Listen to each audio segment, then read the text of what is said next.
Hi, good afternoon, everybody. Welcome to this GIRFT Masterclass. My name is Maria Parsonage. I'm a respiratory consultant nurse based in North Cumbria. I'm also one of the virtual ward clinical leads for the GIRFT team. And if I can just introduce my colleague, Sarah.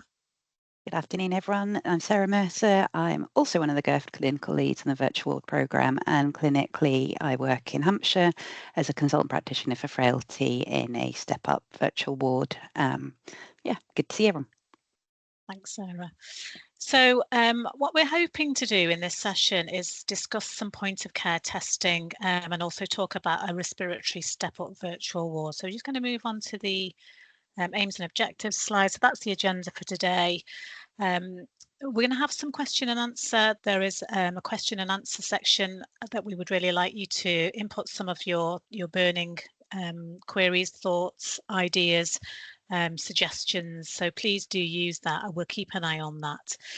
The session is going to be recorded, if that's okay, and it will be shared on the NHS Futures platform for future viewing. And if you've got any further comments, please, there's an email on there that you can just send any comments through to that address. Okay, I'm going to just start the session now. So I take it you're all here because you're all either involved in virtual wards or hospital at home, or you have a desire to become involved in them. And I guess often the burning question around how to enable good virtual ward care, part of that question is what does point of care testing look like, and what that might be for your specific cohort of patients. Next slide, please.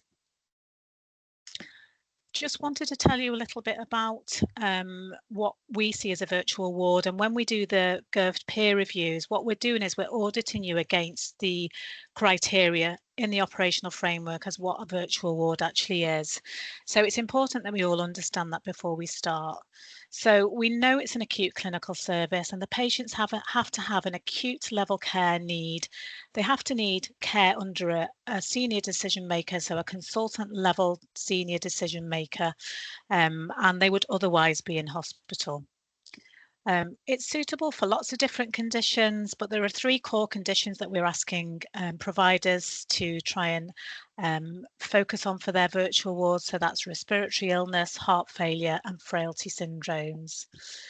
The acuity can vary depending on ward to ward, but it should really reflect a high enough acuity that really warrants consultant input. So those patients that need that sort of signposting, sifting, safety netting, that having that really great valuable care and community teams, you have to ask yourself really is what makes this different, what makes this a virtual ward patient. You might have a different case mix, so some might require daily monitoring, so virtually or by the telephone or on video conferencing, and some people will require face-to-face visits. And what we're finding when we're doing these reviews is that the frailty cohorts tend to need more in-person care approach, whereas other types of virtual wards can have a bit of a mixed pattern there. It's important to say that, yes, we would like you to be able to deliver intravenous treatments on a virtual ward, but it's not a standalone OPAT. So these services already exist. And again, it's thinking about what acute level care need that patient has, as well as the delivery of antibiotics. Next slide, please. I think this is a really helpful slide, and it just really helps us focus on what it is we're thinking about when we are reviewing virtual ward providers. So these are the core components really that we're asking for. So I think number one and the most important thing here, and always gets a lot of conversation going, is around the effective governance and that senior clinical decision maker. That has to be consultant level. So that can be a consultant physician, a consultant practitioner, a consultant nurse, but there can also be some GPs that are looking after patients who perhaps, say, on the frailty virtual wards that have special interests. But there really has to be oversight from those senior people. We're asking for minimum operating hours, so that's 8 to 8, 7 days a week, and then thinking about what you would do with your patients out of hours, how you safety net those patients if there are any problems out of hours. There should be clear admission criteria and assessment processes. So most of you will have an inclusion and an exclusion criteria. Some of them, including our own, were developed when we first started our virtual ward, so it's making sure that that is current and that it's been updated appropriately. Patients on a virtual ward should be discussed at a daily board round. So this is really a mix of a multi-professional team, but there'll be a senior clinical decision maker leading that. We're asking for medical input as part of the Royal College of Physicians discussion around virtual wards. But it really is a true multidisciplinary approach. So that might be, you know, AHPs on the call, nurses on the call that are delivering that care, junior doctors, physicians associates. So there's a whole mix of people, but the key for this is really that it's led by a senior decision maker. In terms of the interventions, these should be hospital level interventions. So any types of intervention that a patient might need to come into hospital for, so that's IV therapies, oxygen treatment, nebulizers, etc. So they've got an acute exacerbation of whatever condition they may be having on your virtual ward and then needing therapeutics and diagnostics. In terms of the diagnostics, they should be hospital level, and we're asking for equitable care for the diagnostics. Now, that can be a challenge when patients are being seen in their own home, but we're going to talk a little bit about point of care diagnostics, so those in vitro diagnostics and also those diagnostic imaging. But sometimes you do have to just rely on conveying a patient to a radiology department where you can get a specific intervention or a specific test if needed. So it's a bit of a mix of treatment, but it should be the same and it should be equitable to inpatient care. Virtual wards, by definition, we're asking for that to be tech-enabled and include remote monitoring. And we appreciate that that's not for everybody. But what we need to do is to think about those patients who aren't able to manage technology and how we can digitally enable them. The next thing, and we're really proud to see this on the operational framework, is really making medicines reconciliation and optimization from a pharmacist level really included in this multi-professional approach. That can be challenging depending on recruitment and retention issues around pharmacists at the moment.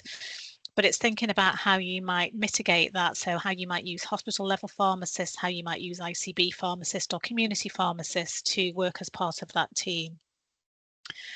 And finally, there should be clear discharge processes. So if you think about a daily board round in the hospital setting, you would be setting an estimated discharge date at that board round review. So we're really thinking about when that's going to happen.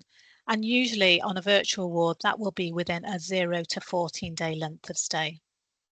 Next slide, please.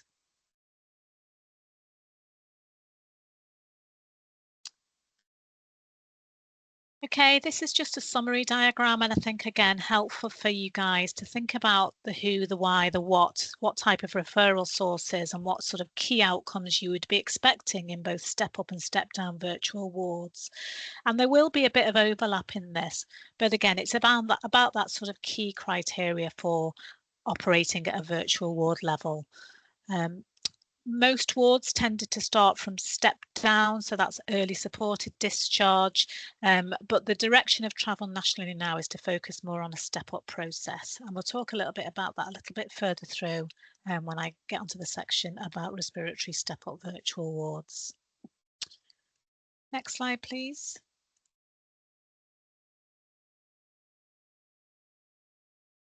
Okay, so some of you will have had a virtual ward review and we've got some feedback about the virtual ward reviews and a plea really to think about whether that might be suitable for your own provider. A lot of the virtual wards that we have reviewed have found it's been a helpful process in supporting business cases going forward in a very challenging financial environment. So we would encourage you to find out a little bit more about GIRFT reviews and think about whether that might be suitable for you. They take a couple of hours. You usually get a data pack before that gives you specific data for your virtual ward, and that might be split into provider level, or it might be split into specific virtual wards that you're looking after, because I know some of you will have several virtual wards.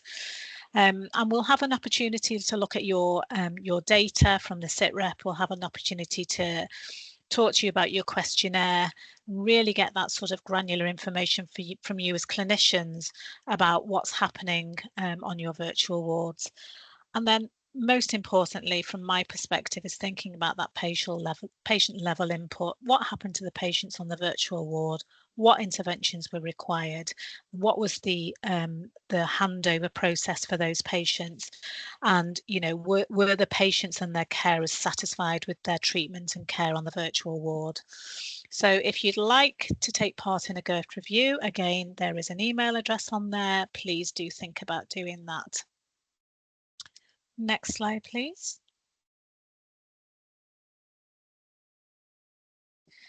So talked a little bit about the data sources, but these are the key points really that we talk to you about on your virtual ward review. So capacity and occupancy. So that's what's reported on your SITREP. Sometimes there can be differences in those two things, but what we're asking for is an 80% occupancy on your virtual ward. So for us to do that, it's really important that you get your capacity right, because if you're over capacity or under capacity, then that's going to give you inaccurate data. So I think about that. That can be updated every fortnight on the SITREP in terms of capacity and what you can deliver. Other things we're really interested in, and especially when we're thinking about the step-up pathways, is the referral routes. So how are you getting your referrals? Is this case finding in a secondary care setting? Are these 999 calls direct in through the stack? It will vary from provider to provider, and it's really interesting to see the data around that and to share good practice as well. We want to know about your care model, what you're proud about, what sort of interventions you're providing, and again, what impact that makes on the patient. And then also thinking about your clinical governance structure and workforce model. In terms of your technology, again, we're thinking about equity and health inequalities here and how you access your patients' access equitable diagnostics, etc. So they're the key points on that slide. Next slide, please. So if we haven't sold this yet, this is just some of the things that providers are telling us around the benefits. So they find it a supportive and constructive discussion to discuss shared learning and solutions. I think a real key here is that clinically led ethos. So it's thinking about clinician to clinician. What are the challenges you've had? What are the opportunities? And what are the real areas of good practice? And then thinking about what you need to take to proceed to the next step in your virtual ward, because a lot of wards now are coming up to that sort of 2-year-old, which is essentially a mature virtual ward. They're pretty bespoke, the reports that you get and recommendations. You'll be given those recommendations at the end of your peer review, and you'll also have a report for that. And again, as I said, this really does support your business case development when you're taking that to your trust board or your ICB. Next slide, please. So how many have we done? Well, we've done 83 to date. We started off in November of 2023. We've covered all 7 regions. Individually, we've reviewed 136 wards, and 40 of the ICBs out of 42 have been covered. Next slide, please. In terms of what we're seeing out there, so the pathways are varying, and actually what you can see, that sort of pink area on the graph there is actually other, it says, is more general or generic virtual wards, and we're seeing that they're becoming much more popular. But you can see out of our core virtual wards here that frailty is the largest cohort that we've covered so far, followed by respiratory and heart failure respectively.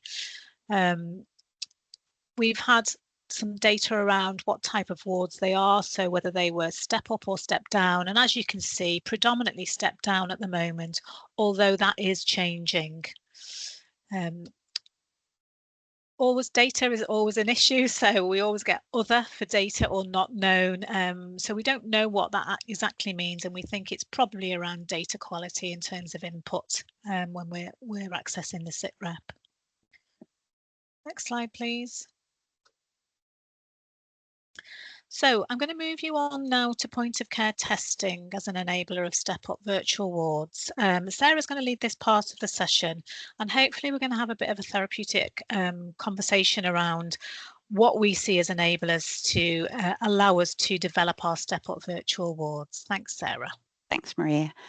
Yeah, so I suppose first of all we will sort of set the scene as what the virtual ward framework asks for, and in terms of NHSE, and then hopefully a slightly more interesting discussion about our own personal experiences, what we're learning from the GIRFT review processes.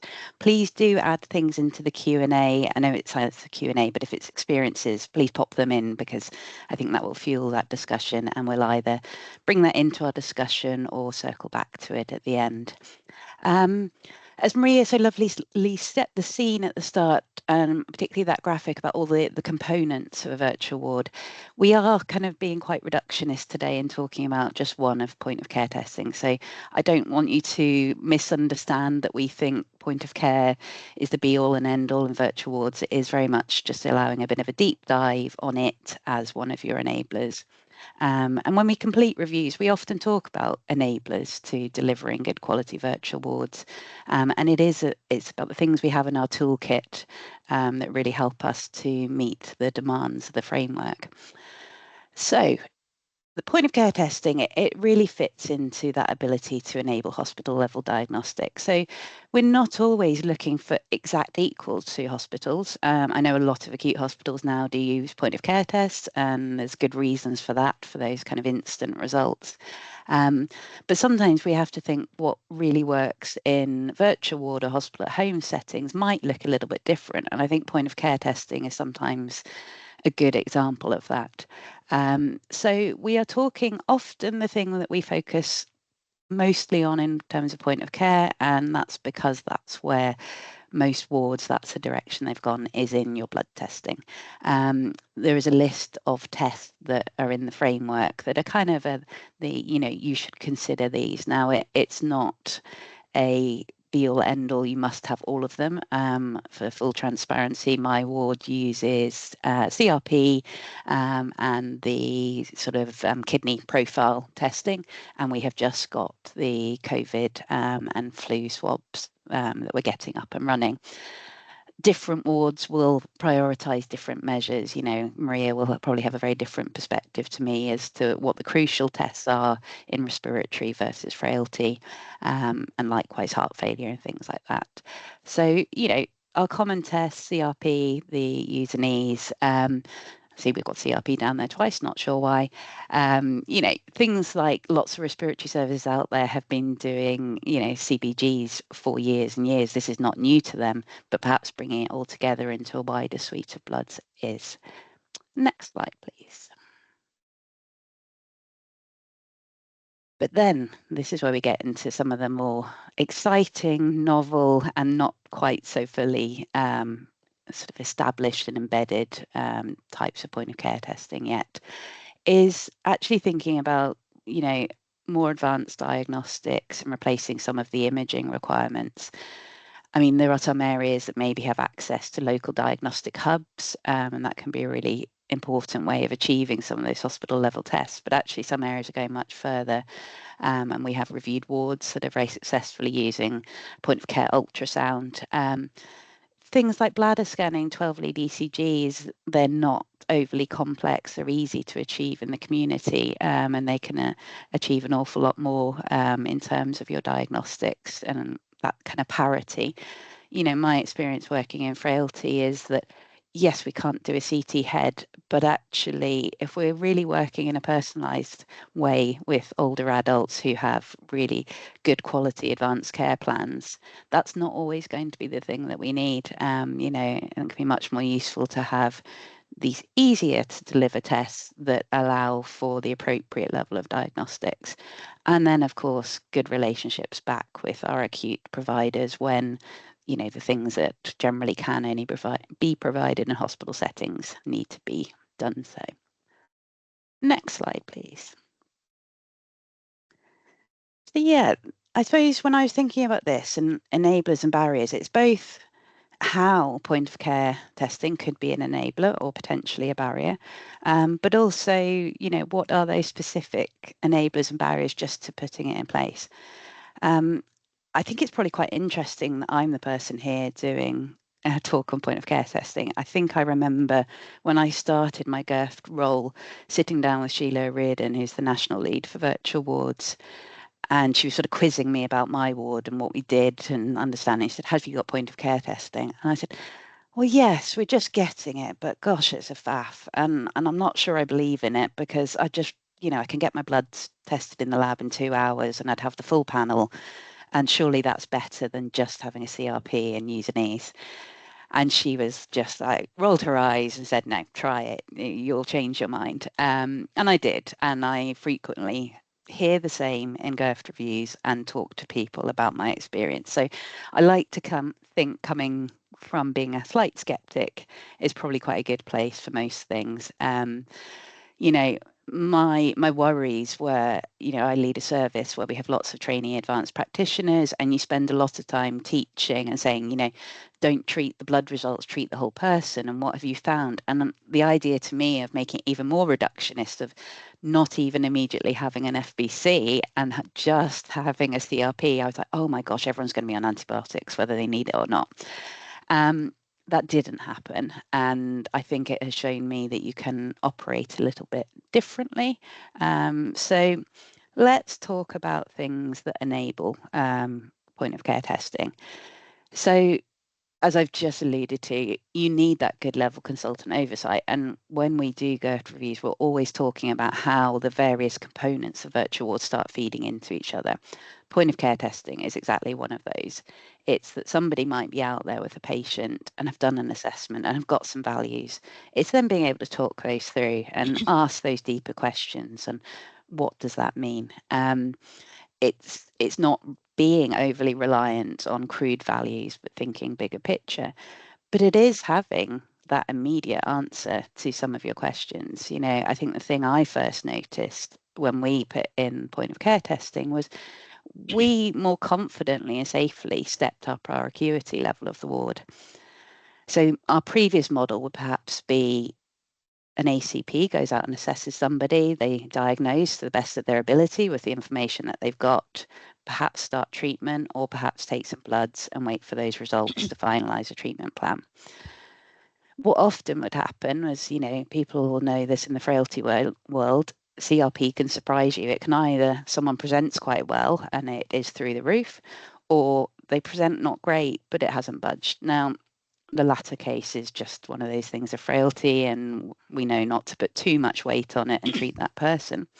However, those high CRPs, what would previously have happened was when the lab gets those results, it probably triggers their kind of escalation parameters, your 200s plus. You've now got a lab contacting a patient who doesn't know them, who doesn't know their advanced care planning wishes, they don't know the level of support that's wrapped around them. And somehow the plan changes and escalations happen that maybe wasn't what anybody wanted. Now, turn that back to somebody completing that point of care test with the patient and the numbers there in front of them. And immediately you've got a very different discussion of going, this is very, very high. This is at a level where I would normally be considering hospital, IV antibiotics. This is what I think might be going on. And people having a really informed discussion about what their treatment options are at home versus hospital, what they want to do, and knowing that everyone's on board with a little bit more information to go on. And we found that, then people stayed at home more. Choices were made that were, I think better educated. And for me as a consultant, it gave me that reassurance that the person that I had out with them, they also knew the severity of maybe what this test was showing. And, sometimes we have trainees working in the team and it might prompt them to go, oh gosh, I didn't find anything on my assessment. What else might it be? So, it really does, I think, improve that safety, that acuity, and ultimately the shared decision making with the patients and their families. And I think it's one of the worst things that can happen in virtual ward care is sometimes you do this wonderful assessment, you set up people really well, and then labs hit bloods hit laboratories and suddenly an out of hours doctor is ringing at 11 o'clock and no one really understands who this person is and why they're ringing and what they're saying, and everything changes, and it gives you that time to put something in place to stop that happening. So I think it's a really big win for the patient. In terms of other enablers, now this is more in the process of setting up your virtual wards point of care testing. So I work in a community trust, so we don't immediately have that partnership with the person that's going to help you with all the calibration processes. So you do need really good relationships with your local laboratories. It can take quite a lot of time to get things set up initially. It tends to speed up as you add on additional tests. But yeah, it's about sort of having them there for troubleshooting, for understanding, things that might aid a better test, that type of thing. So, if you're not someone who's maybe located with your laboratory, that partnership's really important. In terms of getting buy-in from staff, now that's something that I think, if I was skeptical, the rest of my team are going to be skeptical as well. So we did very, very cautious rollout. We didn't stop doing our traditional full panel of bloods. We were duplicating tests for a long time. But I think that's okay. I think you need to build clinicians' confidence that when they get a low potassium, that they can trust it. So don't rush, I think, would be my guidance there. It's allow that time to build kind of clinical confidence in what the point of care is showing you. In terms of other enablers, Maria mentioned about the GIRFT process and trying to get that support for ICBs and funding and business cases. I mean, cost is a huge issue. It's really hard to sort of say, actually, we need to buy 10 Lumiras and 10 iStats. It's a lot of money. It's a lot of outlay. You get a lot of questions about that. And particularly you've got people like me going around saying, it's fine, duplicate for a while. But ultimately, you have to look at that long game of, my ward, we cover 4 PCNs. We have our laboratories kind of in the middle of that patch, but we're sort of all like spokes coming in and out, delivering samples to a lab. It's in the centre of Winchester. You can imagine what the traffic's like. There's an awful lot of unaccounted for cost in getting samples to laboratories, as well as just those, the cost in processing that. And potentially, I think sometimes we over-test. If we're playing around with diuretics and things like that, we just need to use an ease. But how often do you just go, just see what everything else is doing? So it does change how you think, but I think there are real wins in terms of cost saving. The other side of it is back to that first point I made about shared decision making with people. If you're there and you know what you want to treat, one of the other enablers that we talk about in GIRFT reviews in terms of pharmacy provision is people carrying grab bags full of medication. If you're there, you've now got a nice high CRP, your chest findings suggested infection, and you've got a box of amoxicillin in your bag. You hand it over. And that's the thing where it just, some of those cost savings are not immediately apparent. And if you are needing to build business cases, it is thinking quite big picture about that. So I'll move on to some of the barriers and probably address some of them in my heavy skepticism. I think we've just been part of a real world evaluation into the delivery of point of care blood testing in virtual wards, and it looked at lots of different staff perspectives. And I know from that, I haven't seen the full results yet, but I know that some of the early findings were about the time taken to do it. So I know I've been on visits, you go in, you start your assessment, and then you go, oh gosh, I forgot to get the devices out. And the Lumira takes a good 5 minutes to warm up, and you've done everything that you can, and you're sort of buying time until you can process this sample. So there is a little bit of logistical stuff in it. It adds a bit more to the visit. It's something that, our clinicians have just got used to going in and checking the person's okay and go, if you don't mind, we might use these later. I'm just going to set them on the table and let them warm up. There are some kind of, finicky things with point of care devices. They don't like it being very cold. They don't like being very hot. when we were out working in the community, those are things you need to think about. We basically we bought them big insulated boxes that help with some of that. It also helped in, the clinicians are carrying an awful lot of kit. They've got all their usual diagnostic kit. They might have an ECG, a bladder scanner, those grab meds that I talked about. And now you're asking them to carry this massive suitcase in with that. So, it is a little bit arduous on people. And compared to the old style, just, have a couple of blood bottles in a bag and your needle and off you go. It adds a little bit to that visit. But the plus side is, all those things you're getting out of it.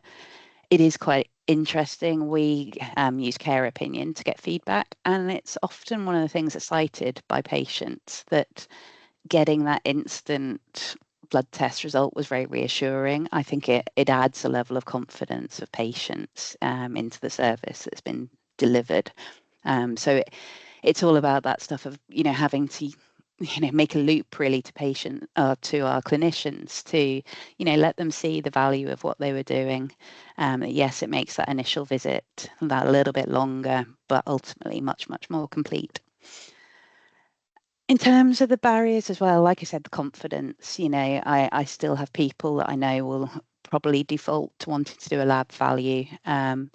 I think it just takes time. And I think the more that wards are out there using it, studying it, that we get some good quality research out there about the value in virtual wards, that will really help.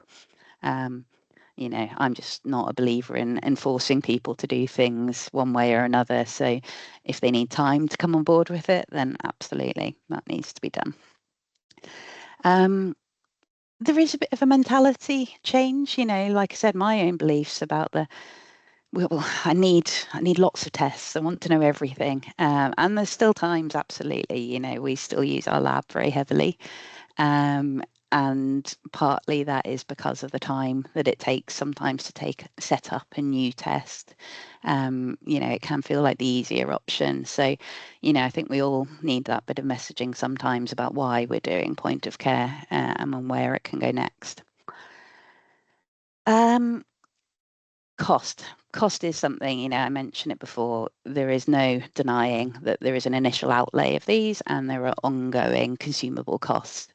There's also a kind of time cost in that they need lots of testing, either each day just to get them up and running with their electronic simulators, or EQAs weekly, monthly, however often they come. There is a little bit to that. So, I can't deny that there isn't an impact on a team and what they're delivering. It's just one of those things of ultimately it has to come back to, does it give the patient a better quality service? Things like that. It is a really tough time at the minute that if you don't have point of care testing, trying to get funding for it is the real challenge. I think it is just using that NHSE framework as your friend of saying, this is something we should have. In terms of the more imaging type point of care tests, so things like doing POCUS, the ultrasound, is more demanding in terms of having that medical oversight, the diagnostic training, all the governance that surrounds things like that. That one, my ward hasn't gone down that route yet because it's just not feasible for us to get that at this present time. So there are quite significant barriers out there, and that is undeniable. But certainly starting with the blood test, the more basic, sort of ECG interpretation, bladder scan interpretation, those are things that lots of trusts will have basic competencies out there for already from other services, so that can be sort of borrowed and adapted and things like that. Maria, is there anything else you wanted to bring in at this point? I just wanted to say, really, but just being realistic, it is a real challenge, isn't it? This is going to cost. Sometimes you might have point of care teams within your lab sciences that are small teams and they don't have the time to commit to this. You've got to think about the quality assurance, how that transmits onto your lab systems, how that's visible. And then you have to think what's appropriate for your patient. So it can be a real challenge, and it does put a lot of people off thinking, well, actually, I could just take bloods here and you could just run them to the lab. I'll get the results back in 2 hours. But actually, if you think about the patient in hospital, that patient's in front of you, you're assessing for deterioration all the time. You're assessing their observations, their lab sciences, their diagnostic testing. Whereas when the patient's in their own home, they're not in front of you. You know the appropriate tests and investigations that you might want for that person. And actually, you need the answers when you're with them, rather than waiting, coming back in an hour or so, reviewing those bloods and then reviewing the patient, because you don't have that ability to do that when the patient's in their own home. And I know Rajiv's on the call at the moment. There's been a lot of work published about economic evaluation around point of care testing, and it's been proven to be cost equivalent. So, you know, providers and services that say actually this is too expensive for us, there's an equivalence in the cost there. So all the way across for any virtual ward or hospital at home care, we're asking for equitable service. And if a patient needs a test, then we should be able to provide that. In the first instance, ideally in their own home. That's easy with bloods, of course. But then how we use those sort of more diagnostic imaging type tests. And there's a question in the chat about Doppler ultrasound, which I just put a response to say that we don't actually use it because there are established pathways up there for ambulatory management of DVTs, suspected DVTs. So I guess it just brings it back around again, doesn't it, to is this an acute level care patient that's suddenly deteriorated with a unilateral leg swelling? So it's got to be clinically relevant. So that's kind of from me. I think from a respiratory perspective, we tend to use more point of care testing. So things like capillary blood gases, I think, are a key intervention to have within a respiratory virtual ward. And while your specific virtual wards might not have access to that, then most providers, most areas have home oxygen service teams. And again, it's about thinking about how you might work with those teams to be able to provide acute oxygen or oxygen weans on your virtual ward for patients. So it is a little bit about not one size fits all, but it's about, from a personalized care perspective, what does that patient need for you to be able to deliver effective and safe care for them? What investigation will help you decide that? And have you got access to that in a timely fashion?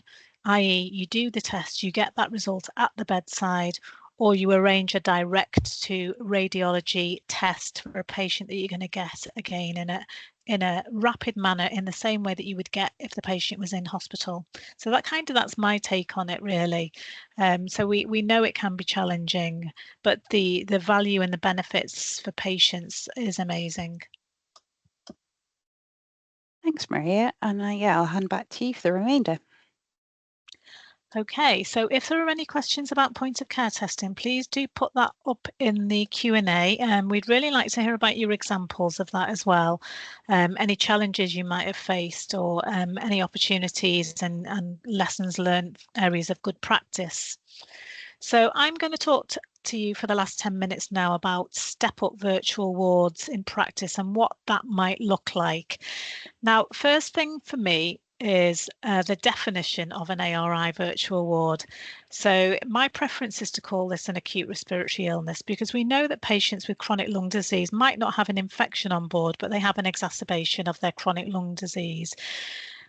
You also might have patients that don't have any pre-existing chronic lung disease that have an acute respiratory illness.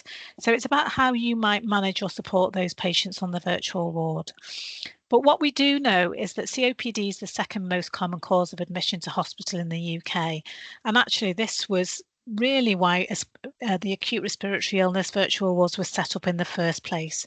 We learned a lot of lessons from COVID around COVID oximetry, and we knew that a lot of patients with COPD were being admitted to hospital. Where this might fit in, so as I say, typically what tends to happen is that we use this as an admission avoidance or a step-down pathway in the first instance. But more often than not now, we're thinking about how we might use step-up pathways and who might be referring into those step-up pathways. So we did a pilot across in North Cumbria where we were allowing our community respiratory teams and oxygen services to step up those patients into... Sorry, can you just, I don't know what's going on there. Suddenly, that's got some commentary on there. Let's try and get that slide. So yeah, so the community respiratory teams and the home oxygen service were referring patients in. So what would happen is a patient would self-present, or they would telephone for support to say that they thought they were having an exacerbation. And then what we did then is the community teams would then refer this to the virtual ward to do a specific triage. The team would do a triage and make a decision based on 3 things. So, how unwell was the patient? Was there an acute level care need?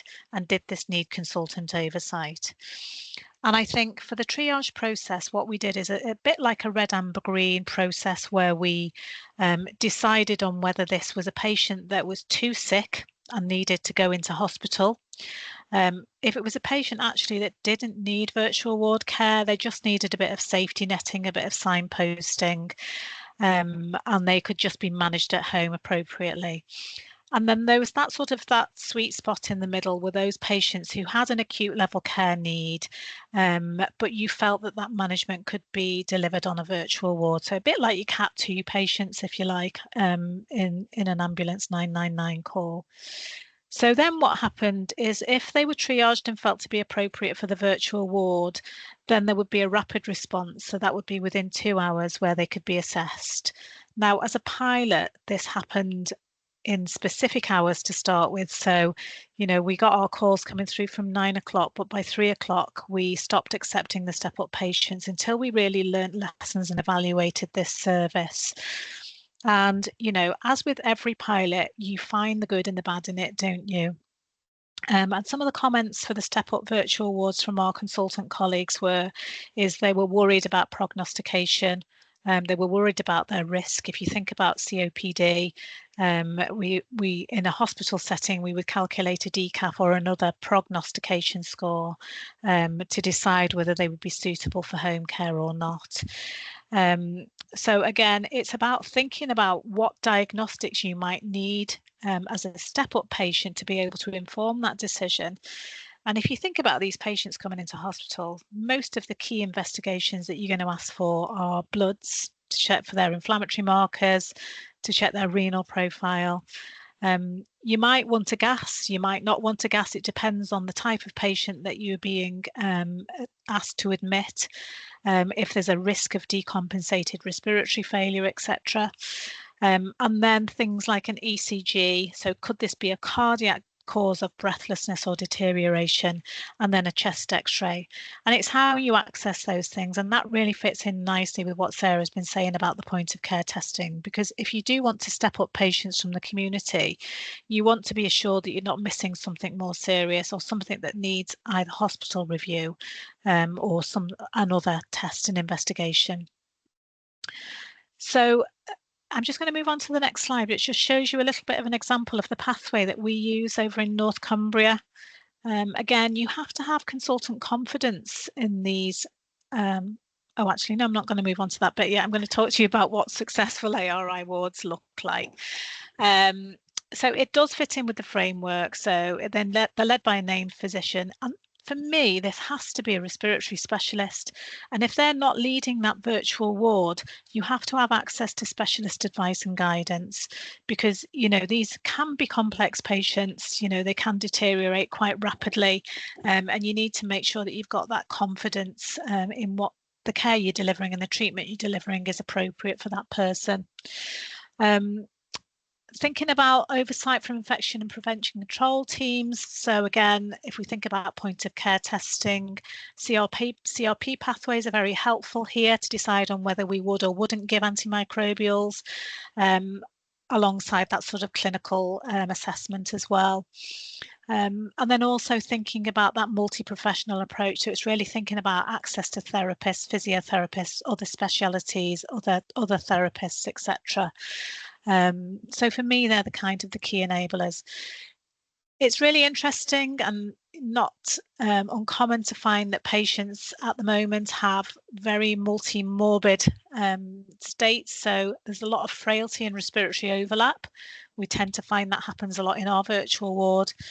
We cover frailty, virtual wards and heart failure. So there's very much a bit of to-ing and fro-in between the virtual wards. If you've got somebody with an acute exacerbation on a frailty virtual ward, that team might ask for advice from us, and vice versa. If we felt actually this patient probably would benefit more from a comprehensive geriatric assessment and a frailty review, then again we'd be talking to our other teams. End of life care as well, so thinking about those patients in the last 1,000 days of life, where that fits in, and again chronic lung disease, we often see patients presenting at an advanced stage. It's important to think about what follow-up you need post acute respiratory illness. So as respiratory specialists, we're assessing the patients. They might not have a diagnosis of a chronic lung disease, but that might be suspected, and you might think, what do I need to do next for this patient? Do they need extra imaging? Do they need to be seen in a hot clinic? Do they need to be seen in a respiratory clinic or by a community respiratory team? Who is the handover of that patient to? And then it's all about those reducing health inequalities again, isn't it? Because if you think about patients living with COPD, they're often those patients that are living with the greatest level of health inequalities. So it's about thinking about how we can support those patients. So now I'm going to show you an example of what our pathway looks like for step-up patients. So I don't know how well that's projecting. It's looking quite small on my screen, but this will be shared with you. I'm happy to share this pathway with anyone that's interested. And this has had a few iterations depending on the evaluation of this. So I'm going to actually have to have a look at this on my other screen because it's so small for me, I can barely see it. Just bear with me.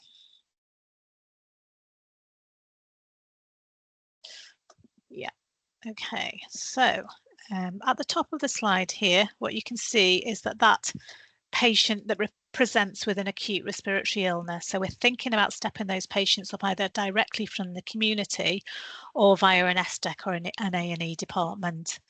The triage, so the first few questions will come from the teams accepting them. Is this a chronic lung disease? Are they exacerbating? Are they known to the services? What treatment do I think I might want to give them? Do I think this patient needs to be in hospital? Do I think they could be managed on a virtual ward, or can they be managed at home? If the decision is that you would like them to be triaged by the virtual ward team, then that happens. And again, that should be a rapid response. But I think it's really important to think about what prognostications tools you would want for patients, for instance, with COPD or somebody with pneumonia. Once we've decided there's an acute level care need there, then the patients can be identified and accepted for admission to the virtual ward. And then following on from that, we're starting to think about what diagnostics they might need and how we're going to access those diagnostics. So are they going to be point of care, or are they going to be direct to radiology? In our service, we tend to, in patients that are able to travel or get to hospital and they need imaging, then we would actually onboard them at that imaging appointment as well. So they'd have their radiology imaging, and then we'd bring them to either the SDEC or one of the treatment rooms on the respiratory unit, where we would take their bloods, we would assess them, we would go through the onboarding documentation process with patients and carers, and then we would supply them with loan equipment as well for them to have that virtual ward care at home. If they were directly in their own home, then they would have a face-to-face visit by a registered nurse where they would do all of that. All of that needs to be communicated very clearly with a senior decision maker, because what we don't want to have is patients who are very high risk of readmission to hospital or high risk of mortality that haven't been assessed appropriately. So those prognostication scores were absolutely vital for us in this cohort of patients. And this is really what gives clinicians confidence. So as a consultant in charge of this patient that I've never seen, I want to have the clinical confidence that I know what's happening with the patient, what their news 2 looks like, what the clinical features are, what the diagnostic investigations and results are. That helps me make a decision again about what needs to happen with this patient. Does something else need to happen? We felt it was really important to think about appropriate microbiology testing, so sputum, key and respiratory, we love sputum, the green stuff here, but also things like urinary antigens, viral PCRs, etc. And at all points of this pathway, we were considering whether a patient needed to start their rescue packs if they had them, or whether we needed to prescribe a rescue pack. So did they need steroids? Did they need antimicrobials? And how did we come across that decision? In terms of the patients that were presenting to SDEC or to the ED department, then those patients would be assessed directly by the acute virtual ward practitioners.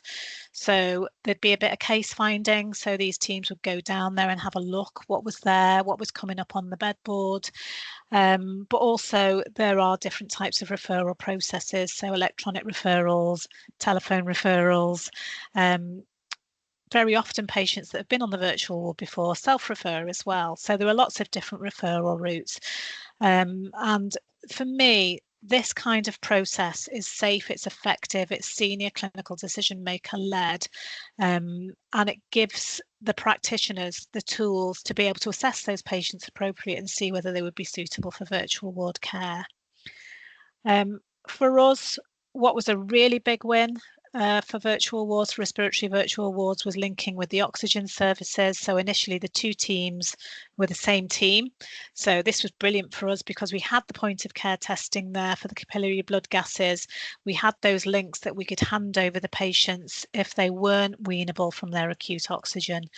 And then it gave the oxygen team also the ability to step patients up whose oxygen prescription might have changed for some reason, and was there an acute reason for that.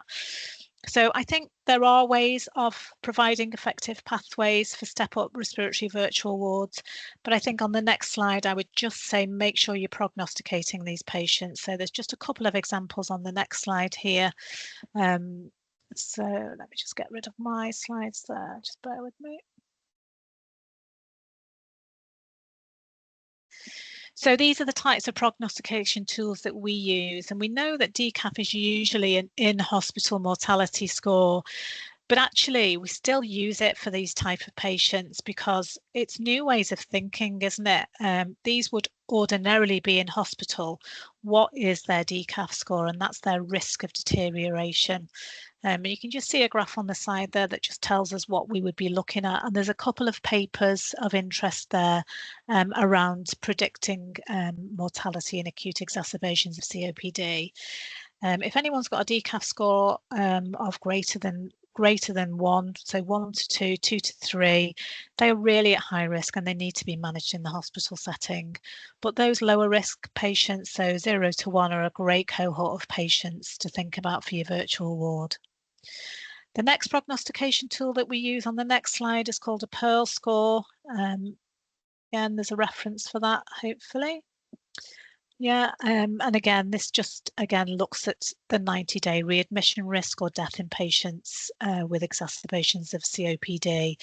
And as with everything, the higher your score is, the greater the risk is for the patients. So there's just a reference there that you might wish to have a look at to see whether you feel this would fit in with your virtual ward. Okay, next slide. I think we are coming to the end. This is just one of our lovely patients. This was actually the first patient we had on our virtual ward, a patient with interstitial lung disease who needed oxygen. He didn't have any oxygen at home, and we actually admitted him to the virtual ward for acute oxygen therapy with an attempt to wean. He wasn't able to wean and actually was handed over to the home oxygen team for ongoing care from there. But his acute intervention, so, he'd had some steroids in hospital, he'd been very unwell, and actually his care was then delivered on the virtual ward as an early supported discharge. Alan did work for the trust previously, so he had a bit of insight. So, he is a bit of an expert patient here, but he found it very, very helpful and really enabled him to be in the place where he wished to be in his own home. Thank you. I think the next slide. Okay, so I'm just going to move to the next slide along. So I can see that there's been some comments in the Q&A session. Keep popping those in there because we will answer those. But there's also a link here, a QR code that you can actually evaluate the session and think about anything else you might want to ask. Okay, next slide. And there's just our contact details, because again, I know that there are a couple of you in the chat who've asked for how they get in touch with us for virtual ward reviews, and that's how you do it. So just sign up via that email, but talk to your wider teams, talk to your leads in the virtual wards. Think about how long your virtual ward has been open. Think about, is this a new virtual ward that you're wanting to really establish, especially ahead of winter, or is this an established virtual ward that you want to move on to the next step? So please do get in touch with us. Thanks very much.